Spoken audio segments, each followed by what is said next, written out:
Jurandir, mas minha mãe foi uma das suas médias que saiu de lá. Ela fez cabeça lá dentro do centro do pastor Jurandir e formou um centro. O pastor Jurandir me conheceu pequenininha. Eu já pequenininha, eu aprendi muitas coisas com o pastor Jurandir. Ele hoje é um pastor, talvez ele hoje nem a lembra de mim, porque eu era muito pequenininha, mas eu a lembro dele. E hoje eu me alegro que ele hoje é um pastor.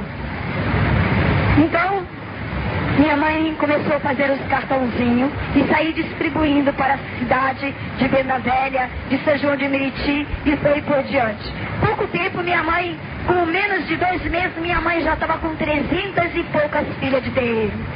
Olha como o diabo faz. Com menos de 2 meses, o centro da minha mãe estava cheia, com 300 e poucas filhas de terreiro, preparada, vindo da Bahia, feito cabeça, muito preparada pelos demônios. E eu, aos 12 anos de idade, existe o empregado e existe o cavalo. Eu era empregada do demônio. E meus pais eram o cavalo. O cavalo é aquele que arreia os demônios, invoca os espíritos. Esse se chama o cavalo do demônio. Então, os empregados é aqueles combones que prepara a cachaça, a comida, e enfim, cuida deles quando eles estão incorporados no corpo da pessoa. Então eu era empregada e meus pais eram o cavalo. E nós começamos a nossa carreira. Em pouco tempo minha mãe era muito conhecida com esses artistas, que pouco pequeno eu já fazia show com eles. Então Martinho da Vila, mas Ângela Maria procurava e dava fortuna para minha mãe, devido a um trabalho. Minha mãe foi uma macumbeira rica, foi uma macumbeira não pobre. Minha mãe tinha vários empregados, tinha 2 carros, nós tínhamos chofé, eu ia para o colégio de carro e voltava de carro. Então minha mãe não foi uma macumbeira pobre. O diabo realmente dava para ela, mas cobrava muito caro também. Chegou uma certa feita, dia 26 de fevereiro, Martinho da Vila estava gravando o seu 2º LP, o seu 3º LP, e ele chegou na minha casa e virou assim: Dona Elsa, eu preciso falar com o demônio, o 7 Frecha e o Tranca-Rua.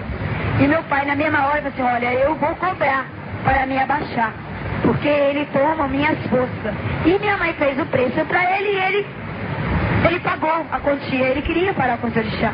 E quando meu pai incorporou o demônio, que é pena branca, vovó Maria Conga, come Damião, Ogum, Emanjá, sereia, é tudo um diabo só.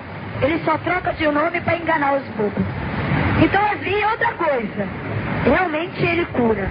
Mas ele cura a sua ferida de um lado, a sua dor de outra. Mas no outro dia, depois de meses depois, você parece com a mesma enfermidade no outro lugar. Eu ouvia eles dizer dentro do centro. Eles diziam isso para não perder as pessoas. Ele sabe laçar as almas. Então o Martinho da Vila pediu, pagou. Então abaixou lá o Tranca-Rua e todos os seus demônios. E pediu o Martinho da Vila uma quantia e pediu algo. O Martinho da Vila, coisa que ele não podia fazer. Por ele ser um cantor famoso, muito popular pela sociedade, o demônio pediu. Nós trazia no centro um rapaz chamado por Cosme, e ele morreu, e ele antes de morrer, ele entregou o corpo e a alma para o demônio. E o diabo levou ele em poucos tempos, ele tinha apenas 18 anos. E o diabo levou ele em corpo e alma. E quando a única coisa que o demônio pediu do Martinho da Vila é que o Martinho da Vila violasse o cemitério São João Batista, é bem no centro de Botafogo, lá no Rio de Janeiro. Quem quiser pode comprar, ver lá o cemitério São João Batista.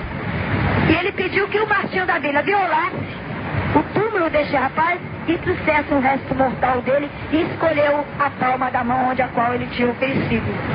Martinho da Vila falou assim: não, eu não posso fazer isso, porque como é que eu vou violar, vou pular um muro a alta hora da noite para trazer o resto podre para vocês? Não, vocês escolhem outro tipo de pessoa que eu pago o preço que vocês pedirem.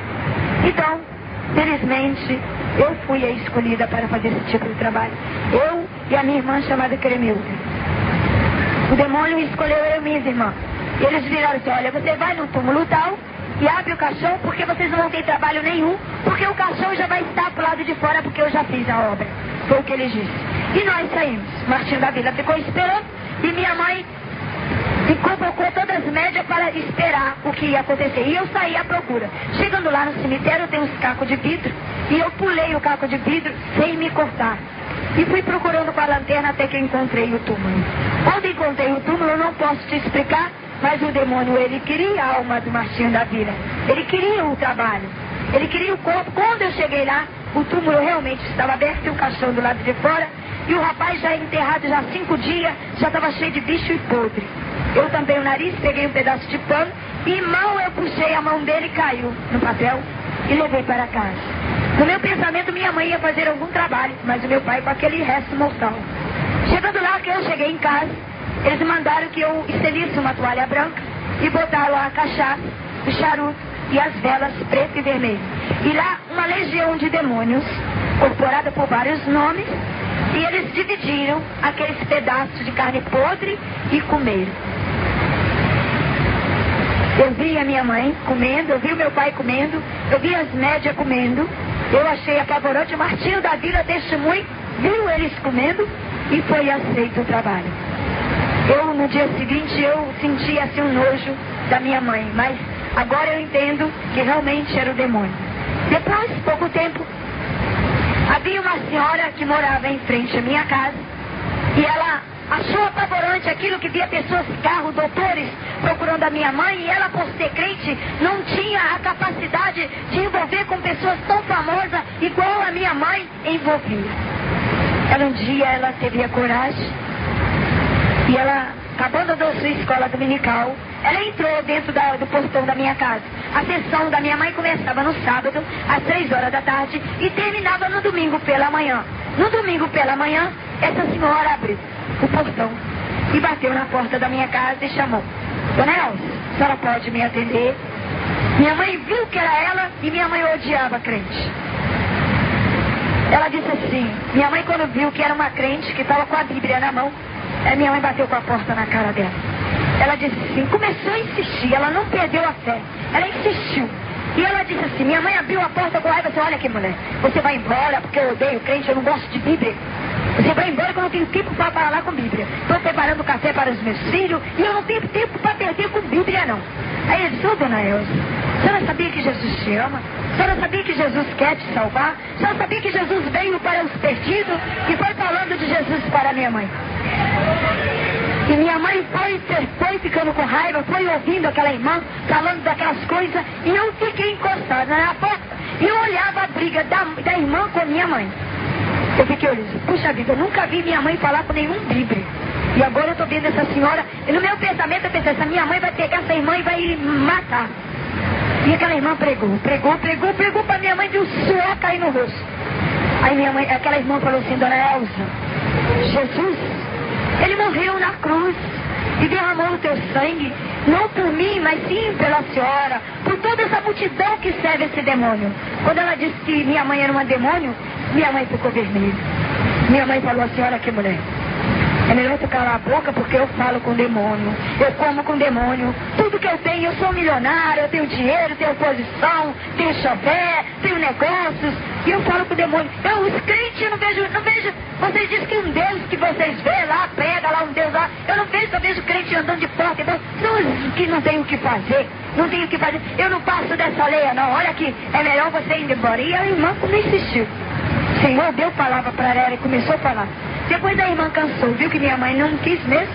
Aí aquela irmã falou, aí minha mãe viu que a irmã parou de falar e falou assim pra ela, já acabou, mulher?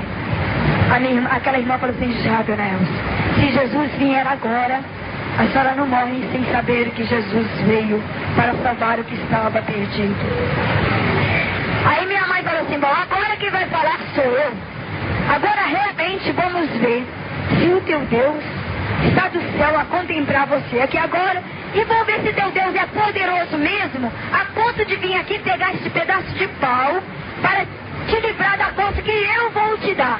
E nessa altura os muros da minha casa eram muito altos, tinha multidão pendurada no muro, os vizinhos da minha mãe, isso mesmo, Dona Elza, pega essa irmã, mostra ela que o Deus dela não tem poder, mostra que os demônios, a legião de demônios é que manda aqui. E começou a tacar fogo, e minha mãe saiu espancando essa irmã, e a irmã não perdeu a coragem dela. Ela pegou a sua Bíblia e sem gemer ela olhava a multidão de cabeça, olhando para o céu, erguida, soldado valente. E quando chegou ao portão havia 3 degraus para descer e para subir. A minha irmã com raiva dela, porque ela estava demorando a sair demais, a minha mãe empurrou ela com a mão, ela tropeçou, caiu, bateu com a testa na escada. Você vê só que o corte dela foi tão fundo que ela levou 35 pontos na cabeça. E o sangue dela esguichava, que voou no muro do centro e caiu. Os filhos dela, o marido dela, veio, pegou o lençol, voltou na testa dela. Os filhos dela ficou apavorado e o filho dela foi lá dentro para pegar a faca para matar minha mãe. E nessa altura meu pai tinha ido comprar pão. Meu pai não viu a briga e saiu para comprar pão, e o menino dela, o marido, queria mesmo fazer um massacre.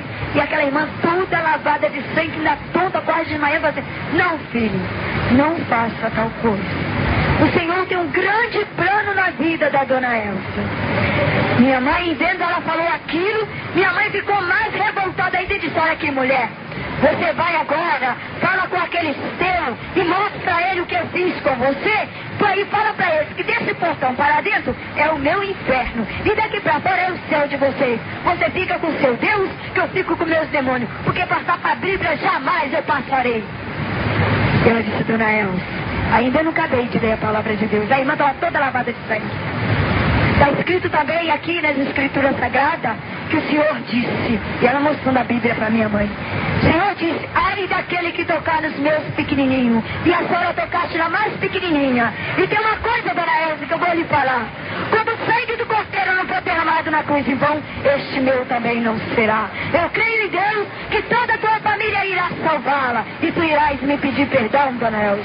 E o filho dela levou ela para o hospital, e quando aquele dia foi uma coisa, minha mãe sorria, alegria. Aquele dia o demônio teve uma vitória, porque o sangue de um inocente estava rolando ali na rua e os vizinhos se adoraram.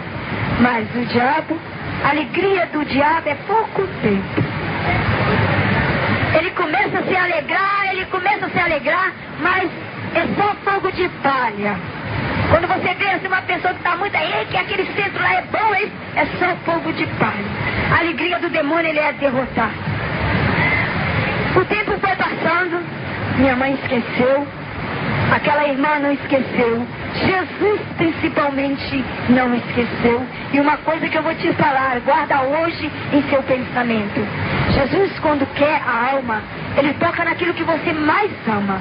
Se você ama mais o teu filho, Jesus toca. Se tu ama teu esposo, Jesus toca. Se você ama a sua esposa, Jesus toca. Aquilo que você mais ama, Jesus toca com as suas mãos. E foi o que aconteceu na minha casa. Dentro da minha casa, eu era caçula, e eu era a coisa mais preciosa lá dentro da minha casa, era eu. Tudo da melhor qualidade era pra mim. Até babá para me levar no colégio era eu. Então eu era um instrumento precioso para meus pais e minha mãe. E minha mãe esqueceu o que ela tinha feito. 6 meses depois, era dia de caboclo e dentro do centro. E dia de preto velho. Preto velho é aqueles que ele diz, aqueles vovô. É um demônio só. É um demônio só. Eu posso dizer, eles chamam de santo, mas santo que eu conheço hoje é só Jesus. Era dia de preto velho, dia da vovó, da tal da vovó de Maria Conga, que é um demônio, né? Era dia da tal da vovó Maria Conga. Então minha mãe fazia, era dia deles, e minha mãe fazia numa todos os centros espíritas, quando é dia dos caboclos, dos pretos velhos, eles fazem uma comida com quiabo e carne moída, e faz aquela comida, aquela panelada, e nós somos obrigados a sentar no chão e comer junto com os diabos. Comer com a mão junto com o diabo. Então esse dia minha mãe tinha preparado a comida e ela tinha passado as minhas baianas. Baiana é aquelas roupas que eles usam, aquele saiote redondo, aquilo se chama, se chama aquele saiote, e eles se chamam de baiana. Então minha mãe tinha passado engomada as minhas baianas e falou assim: Alina, olha, você vai para o centro que a vovó Maria Conga quer receber o prato da sua mão. E o Senhor não permitiu dela me olhar com os olhos de mãe. Eu falei assim: mãe, eu hoje não vou poder servir a tal da vovó e os outros, porque eu estou com uma coceira insuportável no meu corpo e a senhora não me notou hoje. Ela disse: olha, para de brincadeira e vai ao centro. E eu não demora não, que eu já estou indo. E minha mãe foi, que já tinha começado a sessão. Quando ela acabou de virar as costas, eu estava encostando, não aguentava mais. E eu peguei o saleiro que estava com sal e envolvi na água e passei no meu corpo, piorou. Depois eu peguei o álcool, passei no meu corpo, já estava vazando. Eu comecei a pegar a faca de serra, tudo que encontrar, pedaço de pau, passar no meu corpo. Quando acabou a sessão no outro dia, quando meus pais vieram perguntar o que tinha acontecido, para ainda até brigar comigo, eu estava caída no chão, lavada e desesperada de tanta coceira. Ninguém dormiu naquela casa durante uma semana. Era reservado, cada hora dormia um para me encostar.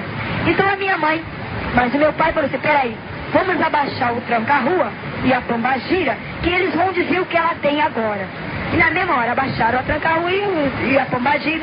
E aí o tranca-rua falou assim, vocês vão meditar como eles são mentirosos. Eles vão, olha, sabe por que ela está assim? Porque eu sou o guia de frente dela e ela precisa desenvolver, que ela precisa fazer cabeça, ela vai ser babá dele e vai ser conhecida em todo o universo. E ela vai ter muitas filhas de terreiro. Então por isso que ela precisa desenvolver e ela tem os guias fortes.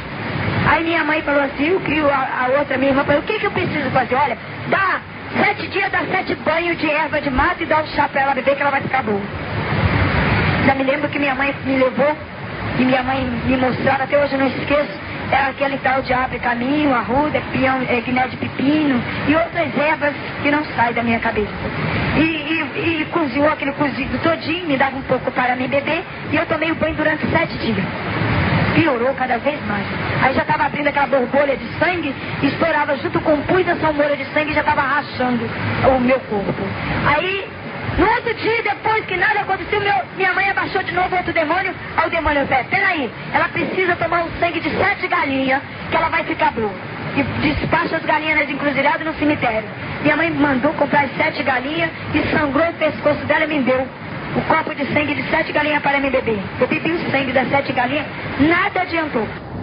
Amulu lá, abaixou um tal de Amulu, disse que era pro meu pai comprar um cabrito e sangrar o cabrito e me dar um banho do cabrito, do sangue do cabrito, e deixar o sangue do cabrito podre dentro da casa dos diabos, e depois de 3 dias eu tive que comer durante 7 dias aquele sangue.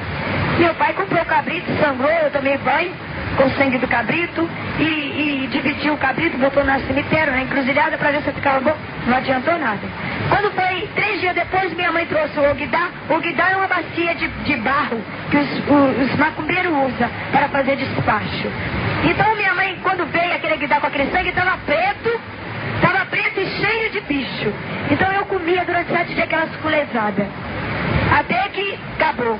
Aí quando foi 7 dias, estava piorando, não adiantou nada. Aí meu pai, o demônio arriou de novo e disse, olha, não é verdade. Então agora, leva ela para debaixo do gongá, enrola ela numa esteira virgem, e daí ela tem que comer as nossas comidas. Aí minha mãe obedeceu, tirou as minhas vestes, e me enrolou numa esteira e me botou debaixo do gongá. Eu posso dizer para os irmãos que até santa eu já fui, porque santa é aquele que ilumeia dia e noite de vela. Então eu era iluminada dia e noite de vela. Não podia apagar uma vela, toda hora tinha alguém acendendo uma vela. Ela iluminada dia, parecia uma oferenda. Parecia até que eu já era santa. Então, eu envolvi direito desde lá debaixo do gongá. E depois a minha mãe, não podia comer feijão, arroz, carne, não.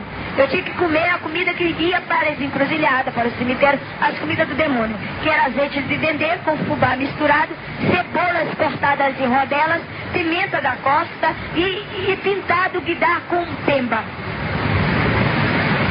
Eu comia aquilo durante 3 meses. Durante 3 meses eu fiquei debaixo daquele gongá, me alimentei. É uma coisa que eu vou dizer. Hoje em dia eu posso dizer que eu tenho uma experiência muito grande com o diabo. Ele não me engana. Se tiver uma língua em mistério que eu conheço longe se é de Deus, se é do diabo. Eu conheço a língua em mistério dos anjos, do demônio, e conheço a língua em mistério do meu Senhor Jesus. Então na hora que eu estava comendo ali com o diabo, na hora que eu botava minha mão com o guidá para comer, vocês veem só como o diabo se transforma. Eu botava minha mão para comer com o diabo, uma hora vinha uma mão cabeluda, uma hora vinha uma mão de doutor com anel de grau, uma hora vinha uma mão tão de donzela, uma coisa linda, uma hora vinha mãozinha de criança, uma hora vinha mãozinha de recém-nascido, e assim por diante, ele variava de mão. Então se vê que ele pode se formar por várias coisas. E tinha uma coisa, ele cantava umas músicas tão bonitas que eu já vi dentro da igreja do Senhor aquelas músicas cantar. Mas até aqui, quando eu tenho visto, eu vou lá, o Senhor levante e repreenda, porque não é de mim. Então, irmãos, eu tenho essa experiência com o diabo e com Deus. Então, irmãos, eu deitava na esteira no meio, e eu sentia que do meu lado, eu via que do meu lado havia outro corpo, e do outro lado havia, eu dormia junto com os demônios e eu no meio. Eu sentia a quintura dele, eu sentia o tato deles ali do meu lado. E eu via as risadas dele, eu via os cânticos dele em mistério. Ele canta em mistério, ele profetiza coisas maravilhosas que eu via ele falar em mistério com os meus pais. Eu via ele cantar línguas maravilhosas em mistério dentro do centro espírita. E minha mãe às vezes até distinguia o que ele estava dizendo em mistério. Então passou um tempo e tinha uma senhora que estava fazendo cabeça e ela estava limpando o centro e ela foi olhar como é que eu estava debaixo do gongá. E quando ela levantou a toalha, eu estava morrendo. Então ela correu, chamou Dona Elza e seu José, corre que a Alina está morrendo. Minha mãe se apagou. Minha mãe falou assim, não, eu já fiz, já gastei tudo para os demônios salvar minha filha. E agora minha filha vai morrer, eu não aceito. Aí minha mulher falou assim, olha, Dona Elza, há coisas que às vezes o demônio não pode curar, mas sim os homens da terra. A senhora, como tem médico na família, realmente nós tínhamos um médico na família e que cuidava de toda a nossa família. Ele já era pago para cuidar de nós. E por que a senhora não leva a Alina para o médico da família? Minha mãe, sem me dar um banho, estava cheia de sangue e eu já estava com mau cheiro. Durante o tempo que eu estava ali, eu não podia tomar banho e eu só tinha que me alimentar com aquela comida e com aquele sangue de bicho que os demônios mandavam. E do jeito que eu estava, minha mãe me enrolou num pano do gongá e me levou para o hospital. O meu mau cheiro estava tão grande que o pessoal deixou que eu passasse na frente. Quando chegou lá na mesa do médico, que o médico destampou o pano e examinou o meu corpo, chamou a minha mãe e disse, Dona Elza, a senhora pode pagar toda a fortuna que há na terra, mas eu não posso fazer mais nada pela tua filha.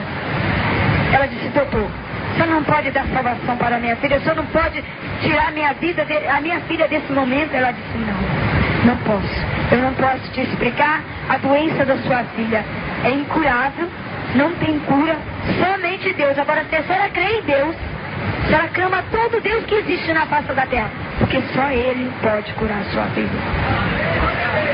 Minha mãe me engarrou, começou a chorar, e ela não sabia o que fazia. Ele disse, vou preparar a papeleta dela, o senhor leva a sua filha para casa, deixa que as irmãs dela despede dela, e quando ela sair de casa, deixa que ela despede, que é a última vez que ela irá sair com vida.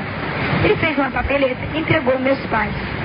E chegando em casa, minha mãe fez uma reunião com as minhas irmãs e falou que eu seria a última vez que estava me vendo com vida. É a mesma coisa que você está no seu funeral, você viva, sabendo que você vai morrer, e o médico me deu 2 anos só de vida. Meu estado estava pior.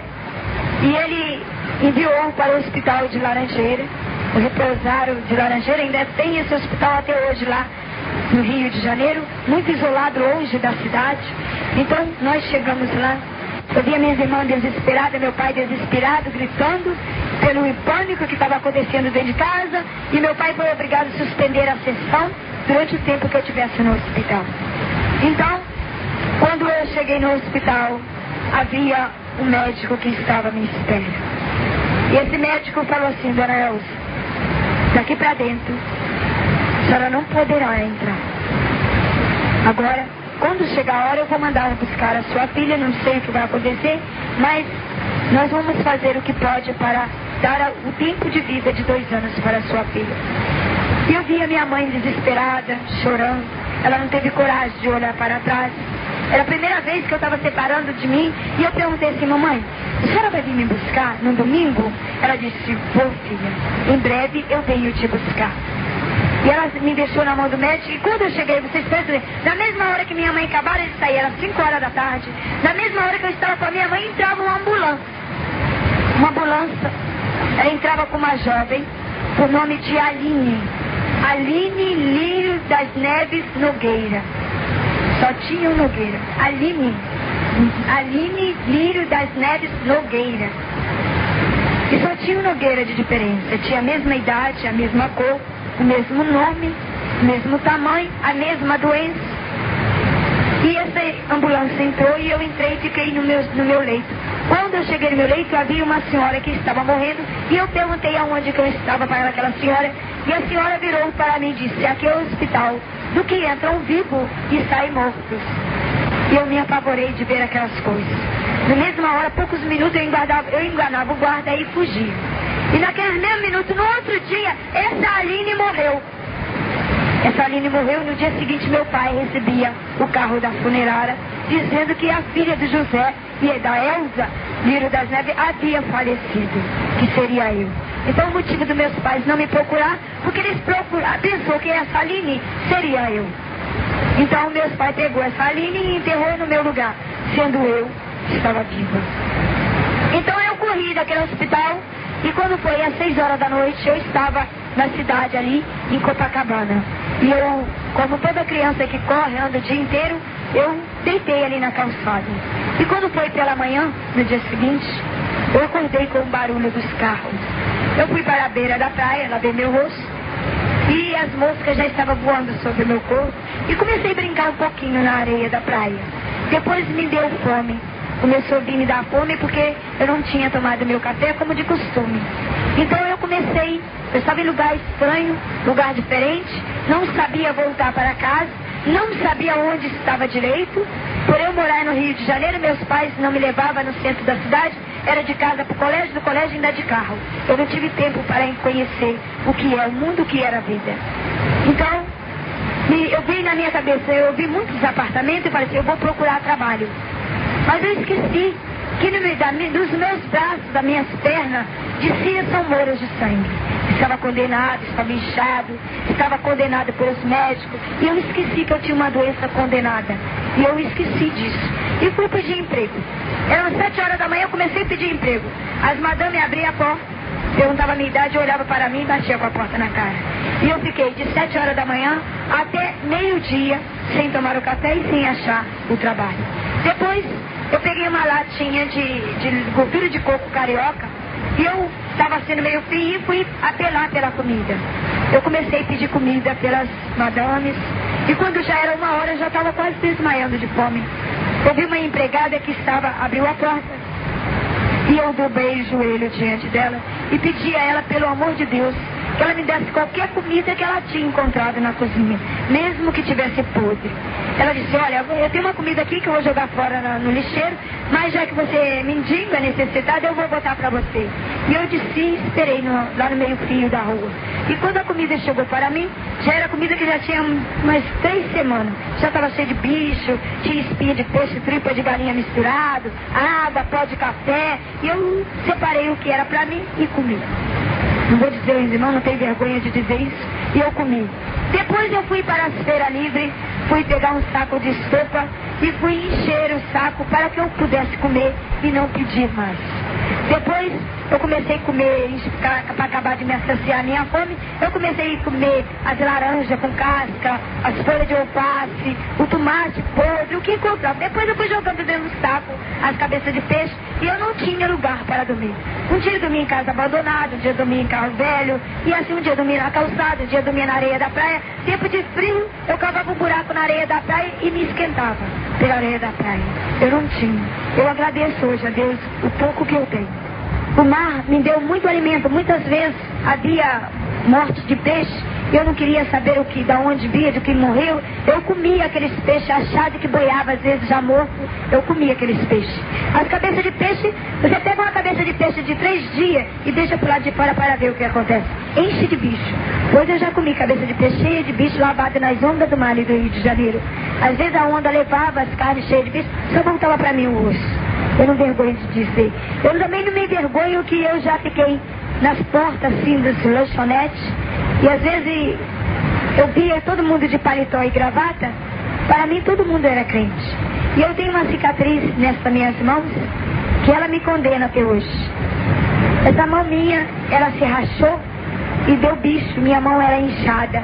E dentro dos ferimentos as moscas botaram ovo e deu bicho, escorrer pelas minhas mãos.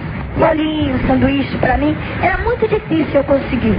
Às vezes eu esperava alguém largar um restinho de refrigerante no copo, eu virava na boca, um pedaço de coxinha de galinha jogava na lixeira, eu ia lá, apanhava, comia. As migalhas que caíam no chão eu comia para mim. Eu não me vergonho de dizer isso não, para que você veja quem é Jesus.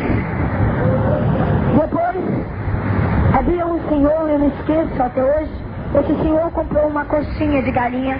Por ele ver o meu estado, as minhas mãos, jogou a coxinha de galinha pro meio fio.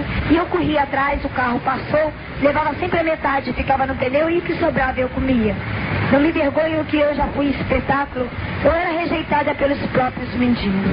Os mendigos não me aceitavam, a sociedade não me aceitava.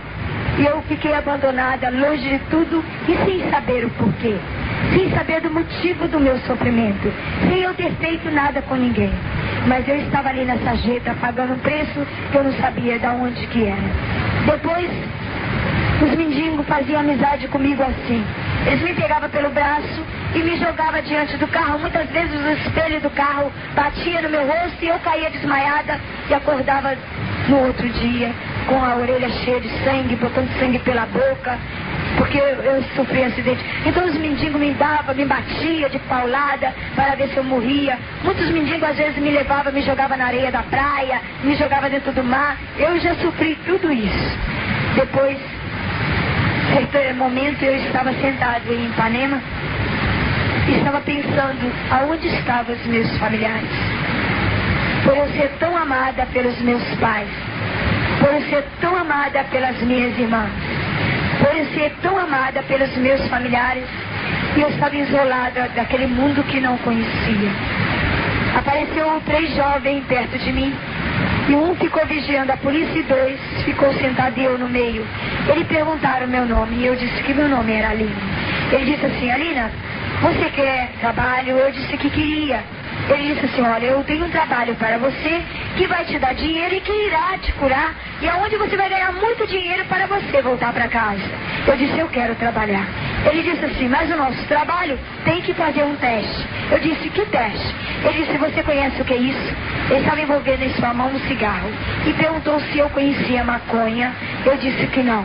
Ele disse: pois é, o nosso primeiro teste é esse. Como de costume na quadrilha, nós queremos que a pessoa fuma maconha, mas no que é o teu caso, que vai ser muito especial para nós vamos querer que tu come a maconha. Fumar já é horrível, comer pior ainda. Eu disse: não vou comer a maconha. Ele disse: ah, você vai comer a maconha. Eles só davam o sinal. Eles me pegaram pelo braço, me levaram para a areia da praia e começou a me bater. Eles me batiam um bocado e me jogavam dentro da água do mar. E me batiam outro bocado e jogavam dentro do mar e disse: você come ou você morre? Eu disse: não, não quero. Então espanca ela de novo. Depois que ele estava cansado, que eu já estava inchada, que meu olho já estava roxo de tanto apanhar, minha boca já estava toda arrebentada de sangue, ele puxou o 38 e apontou na minha cabeça com o gatilho já apontado. Ele disse mais uma vez: agora ou você come a maconha ou você morre aqui, porque para mim você não faz diferença e para o mundo será um mendigo a menos. Eu disse: não, eu como a maconha. Ele sorriu, assim: dá a maconha para ela. E eu comi a maconha. É uma coisa horrível, irmão. É uma coisa péssima, é uma coisa... Eu não quero que ninguém faça isso, porque é péssimo. Depois eles começaram a rir e perguntou se eu gostei. Mas eu estava tão apavorada que eu ficou amargo. Depois ele disse: agora pega 4 bolinhas, você vai conhecer o que é bolinha, e mostrou. Sabe o que é isso aqui? Isso aqui é bolinha. Você vai ver que gostoso é tomar a bolinha. E jogou as 4 bolinhas na minha boca. Depois ele pegou um pacotinho e disse: olha, isso aqui se chama pozinho da Loló. Ele começou a cheirar o pozinho e disse que era para me fazer o mesmo. E eu cheirei os 4 pacotes do cheirinho da Loló. É um pozinho branco. E eu cheirei o pozinho da Loló. É uma coisa horrível. Ele arrebenta o nariz, depois de aviciada, ele entra na nossa cabeça, vai queimando pelo cérebro que você fica louca. Pecador, isso aqui teu por dentro arrebenta tudo. Depois ele disse: agora você vai conhecer a droga maior que existe. E eu disse: o que? Ainda tem coisa? Eu já estava meia zonza, eu já estava vendo as pessoas tudo diferente. Eu comecei a ficar transformada. Ele pegou um cadastro do sapato e amarrou no meu braço. E pegou uma agulha e adaptou aonde eu conheci o que era o LSD. Eles adaptaram o LSD. É um demônio líquido que entra pelo teu sangue e sai queimando todo o teu ser. Eles me amordaçaram que eu queria gritar e não podia. Depois de dopada, eu estava enxergando, mas eu estava vendo... Eles, para mim, estavam um monstro.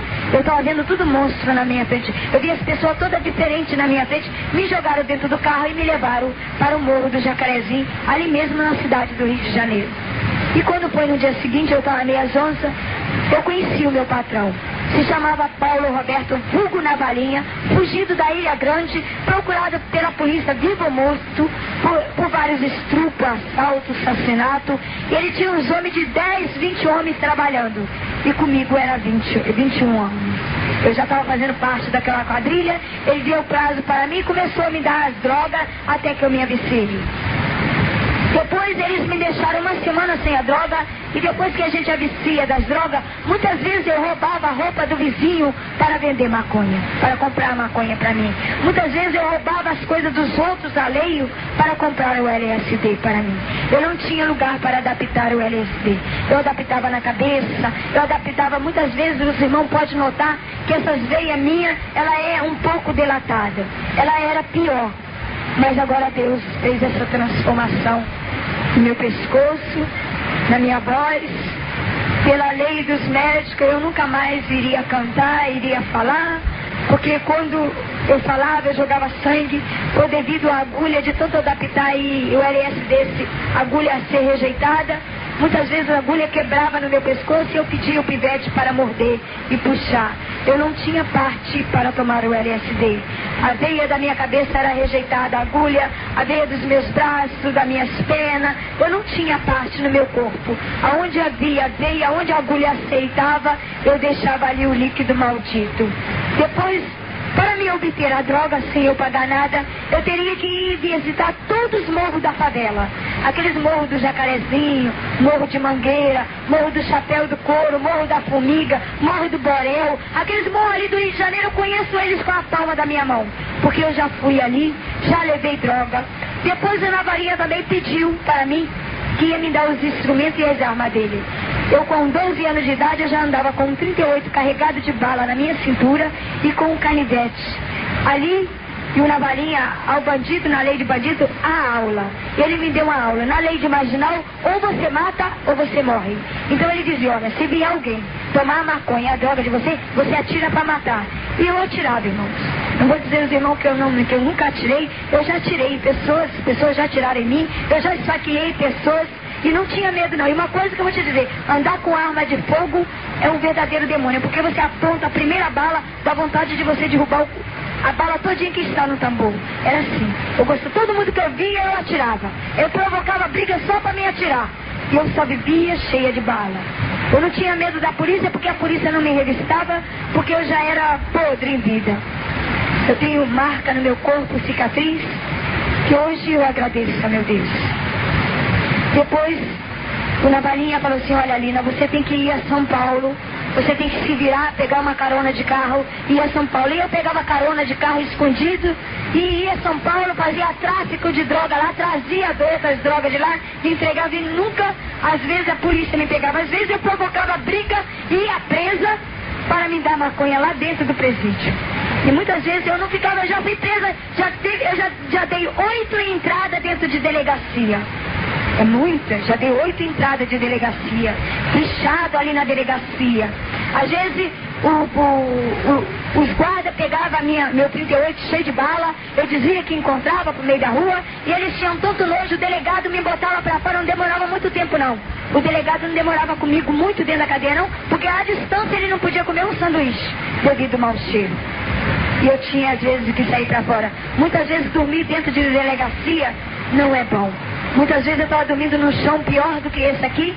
Eu tinha que beber a água, que às vezes eu dava descarga dos detritos. Eu tinha que beber aquela água que caía do vaso para beber. Muitas vezes eu estava dormindo no chão, sem coberta, sem travesseiro. E vinha o guarda dizendo, hora de lavar o presídio. E jogava aquela água gelada em cima do meu corpo.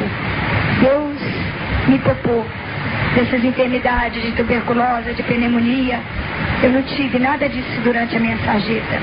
Muitas vezes eu não gosto de ir ao Rio de Janeiro porque, inclusive quando eu chego na rodoviária, ela me deixa a marca. Muitas vezes tempo chuvoso no Rio de Janeiro de friagem, eu vi os outros mendigos, pivetes dormindo dentro da rodoviária, e eu, às vezes o guarda procurava onde que eu estava e me jogava para fora, e muitas vezes eu encolhida por lá de fora, a chuva caindo no meu corpo, e eu chorando querendo entrar, e não podia. Eu era pior do que aqueles que estavam lá dentro. E eu pedia, pelo amor de Deus, que era para eles me engasalhar pelo frio. Mas hoje eu amo esse Deus que me transformou. Eu não sei como agradecer a Deus.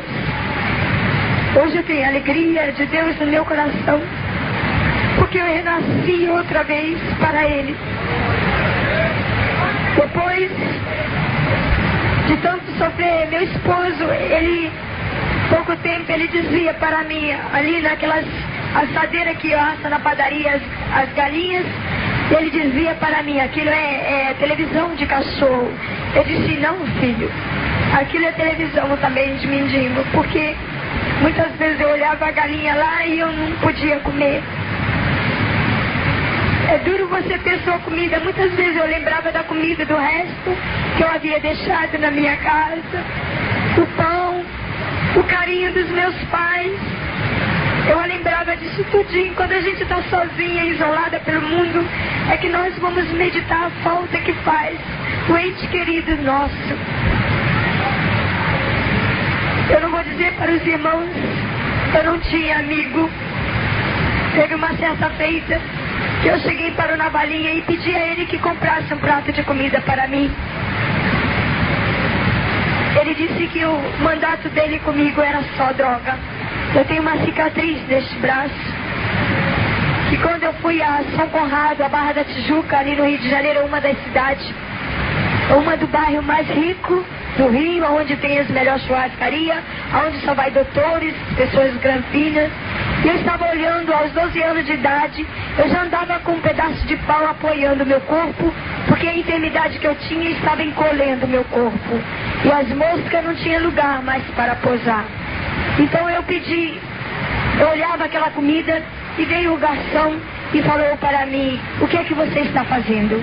Eu disse, ô moço, me dá um pouco daquela comida que aquele doutor está deixando no prato. Ele olhou para mim e mandou que eu descesse da calçada, onde estavam os tapetes, e que era para mim aos fundos da cozinha, porque lá havia muita comida. E eu tinha muita dificuldade para caminhar. Eu não podia caminhar demais. E depois ele falou assim, vai lá nos fundos. E eu fui. Quando eu cheguei lá nos fundos, havia uma multidão de pessoas.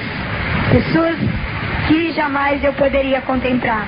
E eu dei a lata para que eles botassem comida. E ele, um dos donos da churrascaria, virou para mim e disse, olha menina, nós não damos nada a ninguém de graça. Você, para obter essa bandeja de comida, você vai ter que fazer vários espetáculos para nós. E eu perguntei a ele o que era o espetáculo. Ele disse, você vai ter que imitar um bocado de bichos. Aí eu imitei tudo que ele... Se o mendigo tem sangue, eu quero ver. O mendigo sofre tanto e não morre. E eu quero ver se ele tem sangue. Eu tinha um ferimento no braço e eu tentei esconder. E ele olhou, me procurou e tirou o pedaço de pau que estava no meu apoiado e eu caí no chão. E ele disse para mim, aqui tenho uma cicatriz, deixa eu ver se eu posso ver se pode sair sangue. E ele pegou o pedaço de pau e rasgou a minha carne forçadamente, aonde eu trago essa marca no meu braço. É este braço aqui, irmão. Quando eu olho para essa cicatriz, eu me lembro que ela me custou muito caro, um preço de uma bandeja de uma comida. Depois, eu olhando que eu não tive força para gritar, a dor foi muito forte e o sangue esguichou a longe. Eu vi a gordura do meu braço caindo no chão, o osso meu me aparecendo e eu perdi a vontade de comer. Depois o dono falou assim, joga a bandeja de comida em cima da cabeça dela. E eles pegaram a bandeja de comida e, para cumprimento, jogaram um balde d'água em cima de mim. Eu fiquei olhando aquelas comidas que descia misturadas junto com o meu sangue. Foi ali que eu comecei a gritar, cadê minha mãe?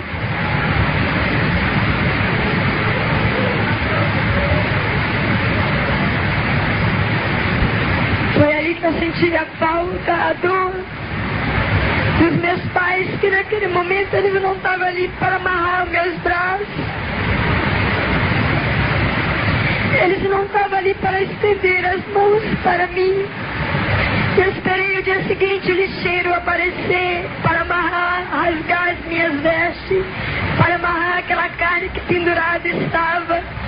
E no dia seguinte que eu fui para casa, eu pude comer aquela bandeja tão esperada que eles tinham me dado. Saí dali, eu fui para o morro e não aguentava mais caminhar. O Navalinha, o Paulo Roberto, bandido, ele não tem amor. Mais caminhão, o Navalinha, o Paulo Roberto, bandido, ele não tem amor, não tem carinho, ele não viu o meu estado. Ele virou para mim e disse, Arina, eu estou aqui com o mapa do Banco do Brasil para nós fazer um assalto. E eu não estava em condições de tocar os meus braços, porque porque o que havia acontecido comigo era para me levar 48 pontos. E eu não tive condições de chegar ao hospital.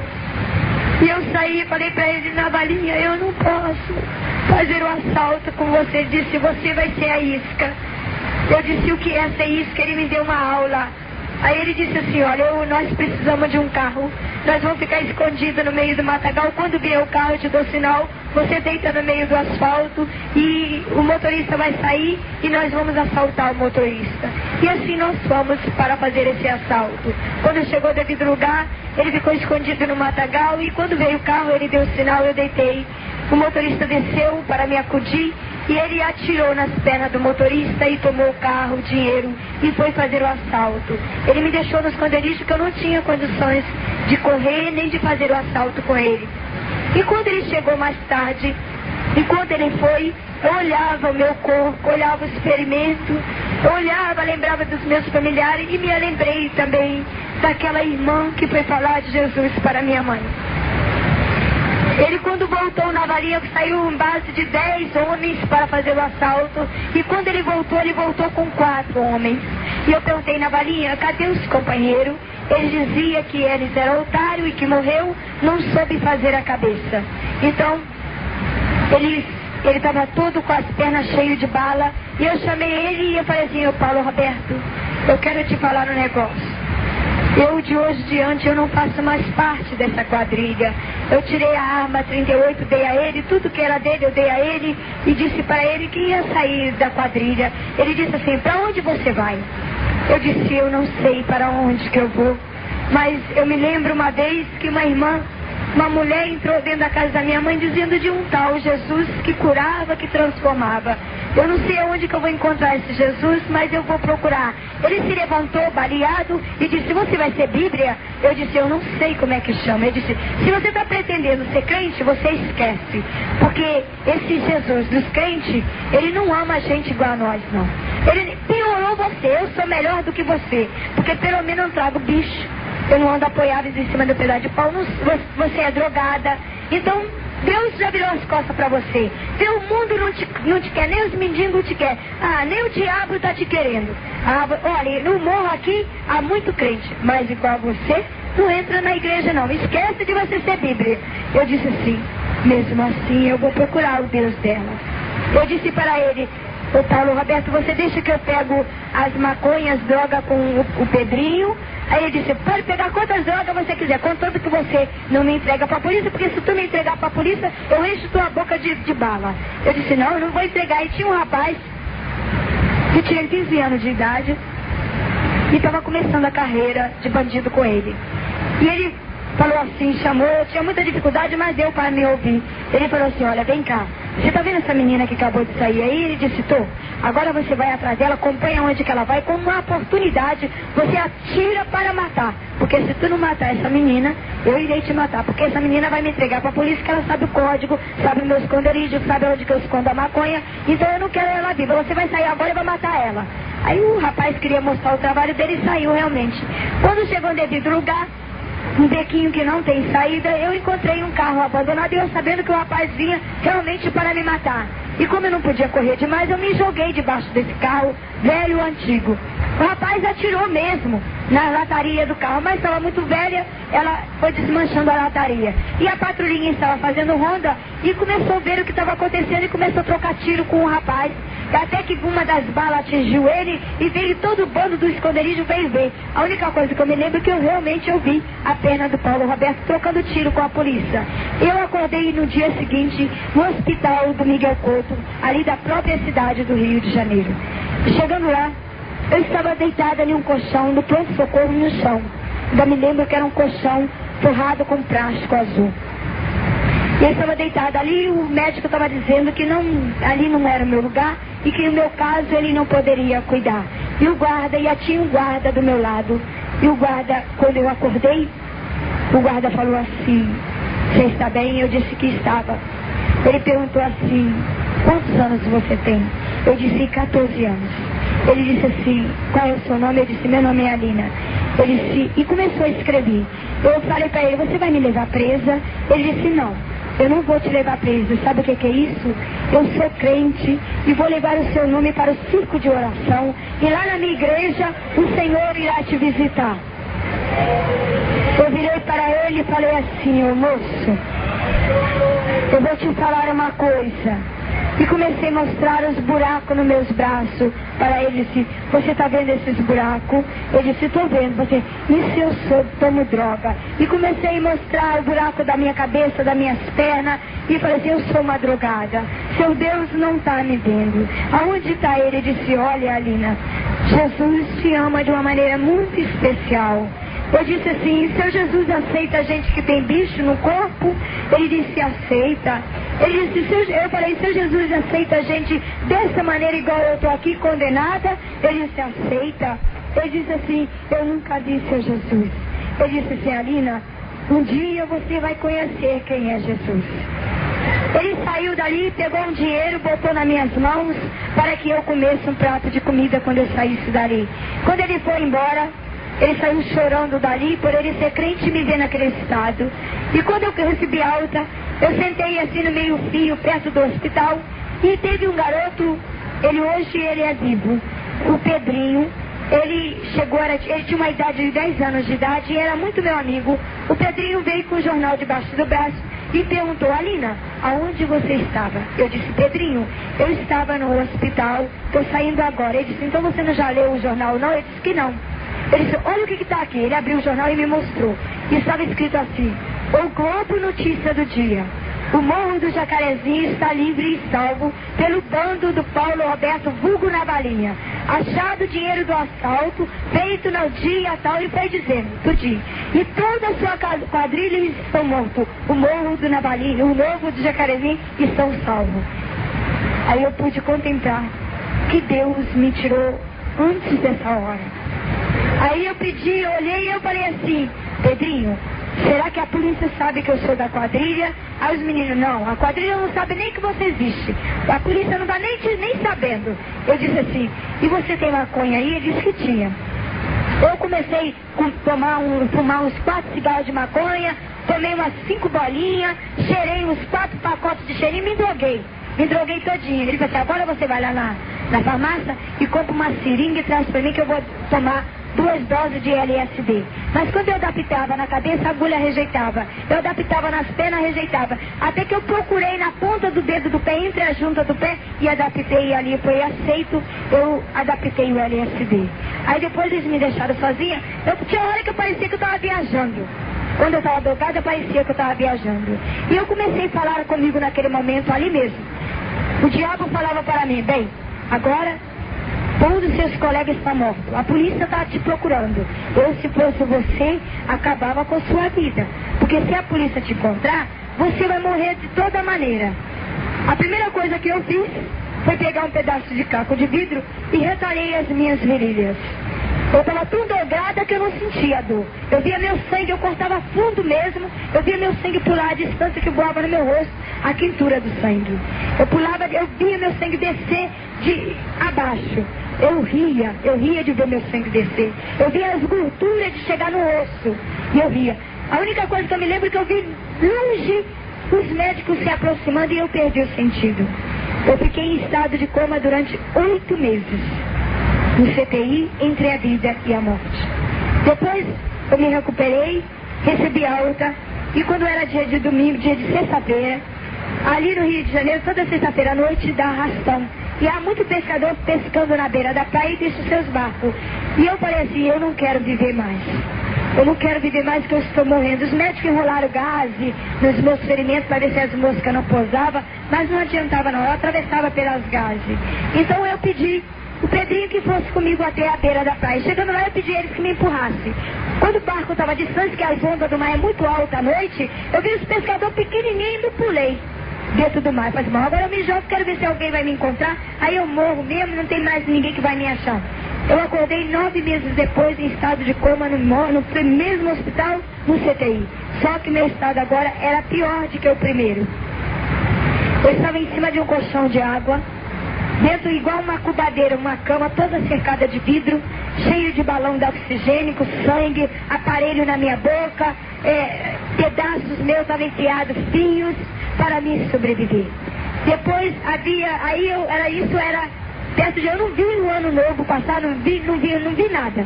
Depois, quando foi dia 23 de janeiro, às 6 horas da tarde, os médicos planejavam na sala dos médicos desligar o meu aparelho, que na minha papeleta estava escrito indigente. Então ele já estava escrito na papeleta indigente, se caso eu morresse, eles iam tirar o meu fígado para fazer transplante, coração, rins, e não ia ter ninguém para reclamar. E tinha já uma senhora preparada já, para quando eu acabasse de morrer, ir para a sala de cirurgia para adaptar o meu coração nela. E nessa data, quando os médicos já tinham rabiscado que ia tirar de mim os órgãos, que ia ser separado do meu corpo, o Senhor me deu o maior presente da minha vida. Eu acordava, eu tinha um aparelho nos braços, com uma luzinha que acendia. Se caso eu morresse, se caso eu vivesse, aquela luzinha acendia. Então, quando foi dia 23 de janeiro, às 6 horas da tarde, os médicos estavam vendo para desligar, eu abri a minha cesta. Eles correram pensando que eu tinha morrido, e quando eles acordaram, quando eles abriram o vidro, eu estava de olho acordado, olhando aonde que eu estava, o que teria acontecido comigo.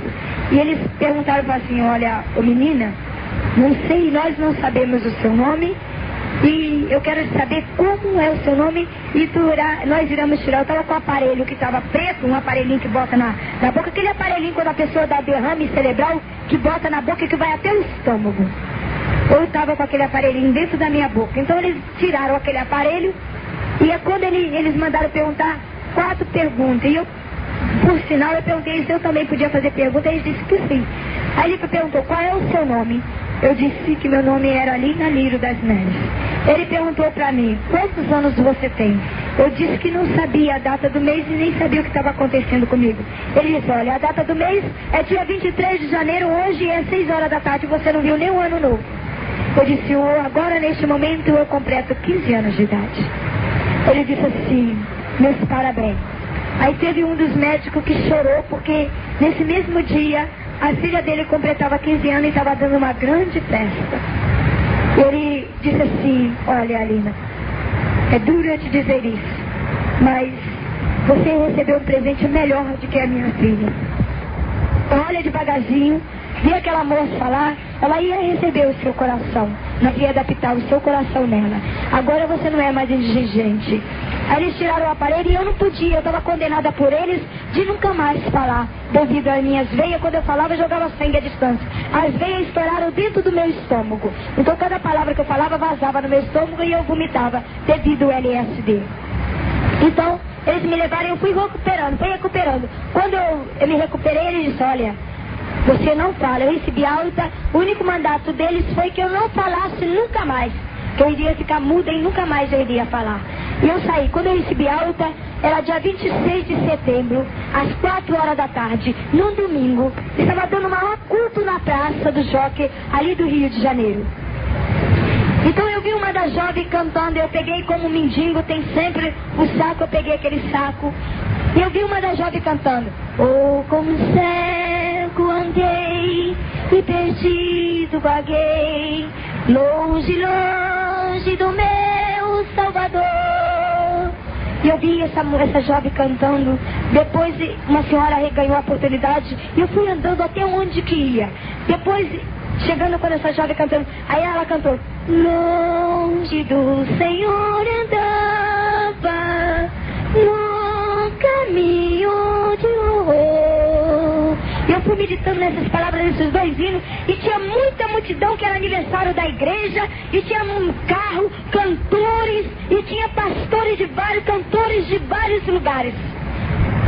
E eu sentei longe ouvindo o pastor dizendo que Jesus estava ali naquela tarde para salvar, para transformação, que naquela tarde era tarde de salvação. Depois ele cantou, o coral estava cantando lá na praça, ele pediu um grupo de jovens para convidar para distribuir os folhetos. E eu fiquei sentado olhando aquela pregação longe de todos, porque se eu me aproximasse eu sabia que eles iam sair de perto de mim. E uma das jovens, mais tarde, depois das 5 horas da tarde, uma das jovens apareceu com um folheto nas mãos. E quando ela me aproximou, eu queria levantar, mas eu não conseguia. E ela se aproximou, botou um lenço no seu nariz e se afastou de mim. Ia passando um jovem, na hora ela entregou o folheto, e o jovem não se interessou, amassou e jogou fora. E eu vi o pastor fazendo apelo, muita multidão aceitou Jesus, e eu via falando, quando o pastor falou que Jesus estava ali para salvar, eu lembrei nas palavras da Dona Balinha, que eu não era daquele rebanho, que eu também não tinha parte com aquela família, que realmente todos ali eram diferentes de mim, que eu não podia fazer parte dessa grande multidão. Eu me examinei e falei assim: quem sou eu para fazer parte dessa multidão? Eu vi o culto acabar. Depois que o culto acabou, todo mundo foi embora, muitas almas se rendeu aos pés do Senhor, e com muita dificuldade eu fui pegar aquele folheto que havia caído no chão. E foi a coisa mais maravilhosa, foi a minha conversão, foi nesse folheto. Esse folheto, o Senhor dizia para mim claramente. Ninguém teve coragem de chegar para mim, nem aquela jovem, nem aquelas irmãs tão consagradas, não teve coragem de falar para mim: Jesus te ama.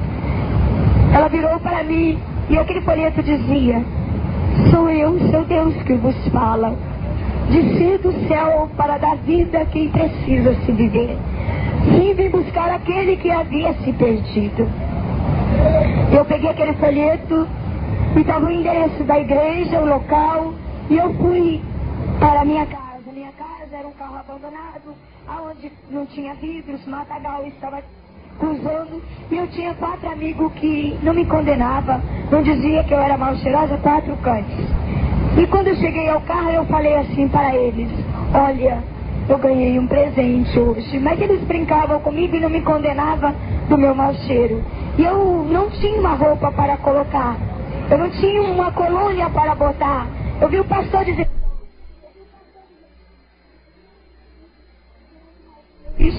cheia de mau cheiro. E quando eu cheguei na igreja, né, até hoje ela é uma igreja muito bonita. E quando eu me aproximei da igreja, o porteiro veio me receber. O porteiro falou assim: o que é que tu queres? Eu disse: olha, esse folheto é daqui? Ele disse: é. Ele disse assim, eu falei assim: olha, eu achei esse folheto, eu quero entrar aí dentro, que eu quero ver seu Jesus. Ele disse para mim: olha, eu não posso botar você ali dentro, porque meu Jesus, ele não é lixo, não é lixeiro. E se você primeiro vai para sua casa, toma um banho, amanhã você volta. Mas você quer um dinheiro? Eu tirou um dinheiro e botou nas minhas mãos. Eu disse: moço, eu não quero dinheiro, eu quero ver seu Jesus, eu quero ver ele lá dentro. Eu vi o pastor dizendo que Jesus curava e mostrei os buracos do aliança, e Deus disse: moço, eu quero me encontrar com o seu Jesus. Ele disse: não, vai embora, que aqui não é o seu lugar, que tu está cheirando mal. E me empurrou da escada abaixo, e eu vi o culto acabar do outro lado. Eu vi que realmente eu não tinha parte mesmo com Deus. Eu fiquei falando: meu Deus, cadê o Deus deles? Eles pegavam tanto de amor ali naquela praça. Para mim, eles queriam almas perfeitas, almas que não tinham ferimento. Para eles eu não era uma alma tão preciosa. Eu não pedi a esperança. Eu fui na segunda-feira, eu voltei à igreja. Quando foi na terça-feira eu voltei, na quinta eu voltei. De quinta para sexta eu não pude mais voltar. O bicho tomou na minha vista. Eu fiquei cega das 2 vistas, entrei em pânico dentro do carro. Eu trago uma cicatriz no meu joelho. Esse joelho meu, ele se estendeu para fora e meus ossos paralisou. Eu tive condições mais de andar. E eu fiquei apavorada, desesperada, lutando aí, dizendo que estava chegando a minha hora e que eu não podia mais. Para mim, o Deus dos crentes seria uma pessoa real e eu queria ver. E naquele momento eu achava que não ia ver mais. E quando o Pedrinho sentiu a minha falta, que eu não fui mais à feira, e foi às 5 horas da tarde, foi lá no carro. Eu estava do lado de fora do carro em pânico, botando a mão nas minhas vistas. E eu, quando senti que era ele que vinha, eu falei assim: Pedrinho, eu estou morrendo, eu não vou mais precisar de droga. Ele disse assim: Alina, o que está acontecendo contigo? Eu disse: eu estou cega, eu estou morrendo, eu estou em pânico, me ajuda, por favor. E eu falei para ele: eu queria ver o Deus dos crentes, e eu não vou poder mais ver Pedrinho. Aí ele disse assim: Alina, você tá cega? Eu disse que tava. Eu disse, Pedrinho, você tá com seu carrinho de rolimã? Ele disse que tava. Eu disse, Pedrinho, pega esse papel que tá na minha mão, me leva até essa igreja, pelo amor de Deus. E eu falei para ele assim, se caso o pastor não me receber na igreja, você me bota na linha do trem para que o trem passe em cima de mim, eu não quero morrer aqui sozinha. E o Pedrinho realmente cumpriu e me levou para a porta da igreja. E quando nós chegamos na porta da igreja, o porteiro desceu e fechou o portão e disse que ali hoje não era dia de doutrina, não era dia de salvação, e só entrava aí só os membros que era dia de doutrina. E que eu fosse embora, que senão ele iria chamar a polícia para mim, que ali não era o meu lugar. Aí o Pedrinho virou assim, Alina, ninguém te quer. Eu disse, eu sei disso, mas eu queria ver o Deus dos crentes, Pedrinho. E ele não é o pastor, eu quero ver o pastor. E quando acabou o culto, todo mundo saiu me contando das bênçãos, dos estudos, e eu estava esperando o que ia acontecer ali comigo. E depois eu pude ouvir o pastor saindo e dizendo, e eu escutei o nome do porteiro, e o pastor dizia assim, Domingo, hoje o culto foi maravilhoso, Deus está abençoando a igreja. E ele disse assim, pastor, nós estamos com um grande problema. Isso foi o porteiro que disse para o pastor. E o pastor, sem saber o que estava acontecendo, disse para ele, Domingo, e qual é o problema deste mundo que o senhor não tem capacidade para resolver? Ele disse assim, pastor, mas esse o Senhor não pode mais resolver. Ele disse, não existe problema maior no mundo que o Senhor não possa resolver. E ele disse assim, ele virou e disse assim, Domingo, você tem que dar uma olhadinha aí na redor da igreja, que eu acho que tem um bicho morto aí, que o mau cheiro está muito forte aqui, que eu não estou aguentando. Aí o Domingo disse para ele, pois é, pastor, não é nenhum bicho morto. O problema que nós temos é uma menina que está nesse estado, está aí na porta da igreja há dia que ela está nos perturbando. E o pastor calou a boca e disse, Domingo, voltando a repetir o que você disse que eu não ouvi direito. Disse, pastor, isso é uma menina que está na porta da igreja e está nesse estado. Ele disse, então o Senhor realmente está aqui conosco, Domingo? Eu disse, pastor, não diz uma coisa dessa. Eu não vou deixar o senhor abrir aquele portão. Eu não vou deixar o senhor tocar naquela menina. Se o senhor botar essa menina aqui dentro, eu vou tirar os membros todinho da igreja, porque essa menina já está podre e não tem mais solução para ela. E essa menina é um buraco da veia dela, é um buraco, pastor, é cheio de droga. Se vê que a menina faz parte de quadrilha, todo mundo que está rodeado dela é marginal, pastor. E ele disse, Domingo, me dê a chave do portão que eu vou receber essa menina. Ele disse, não, o senhor não vai receber não. Eu não vou deixar o senhor abrir esse portão não. A chave está comigo e eu não vou deixar o senhor se aproximar, porque o senhor é meu pastor e eu tenho que zelar pelo meu pastor. Ele disse, Domingo, me deu o portão, me dê a chave. Ele disse, não, pastor. Ele pediu o presbítero Joel que tomasse a chave dele e tomou.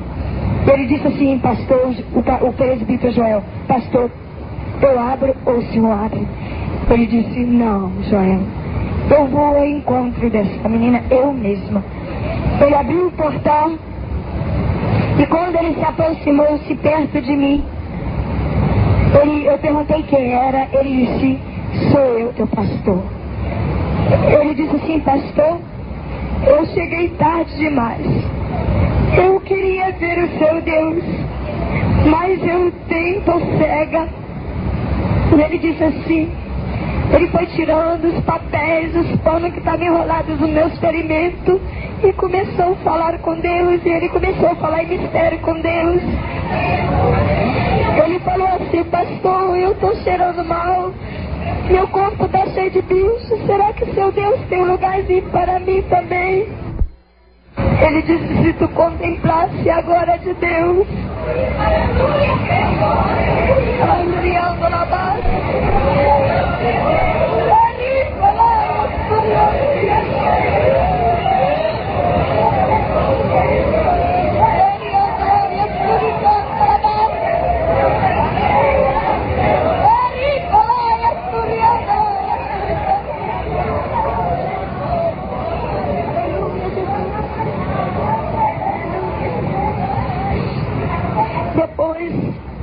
O pastor olhou tudo que havia acontecido comigo.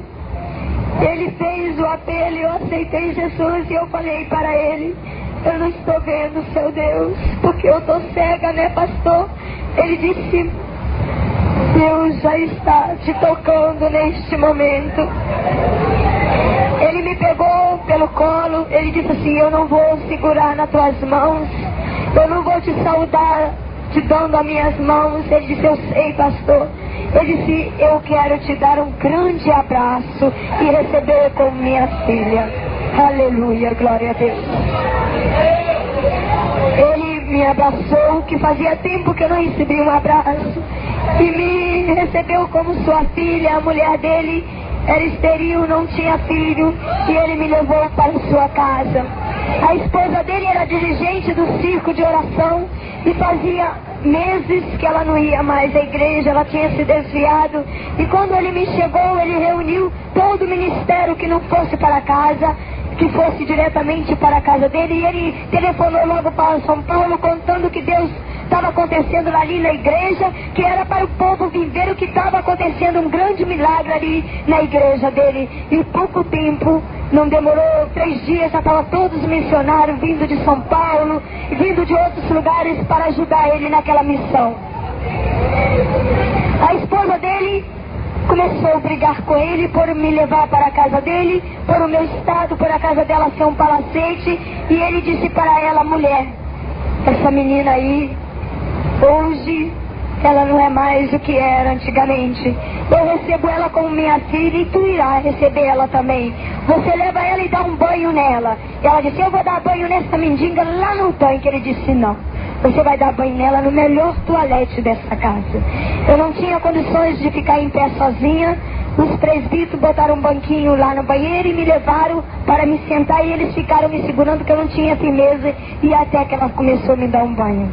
Ela me deu um banho de muitas horas, porque ela via os bichos saindo do meu corpo, e o pastor disse: eu vou deixar você 1 minuto com ela, para que você contemple cada bicho que sai do experimento dela. E ela começou a ver cada bicho que saía do meu corpo, tirado por ela mesma, e ela começou a falar com Deus. Ali mesmo no banheiro ela foi transformada e voltou de novo para o Senhor. Depois eu saí dali, já com um banho tomado. Eu não poderia botar roupa porque eu estava muito com um ferimento muito forte. Eu tinha que apenas me envolver em um pano, que eu não tinha condições de botar uma roupa.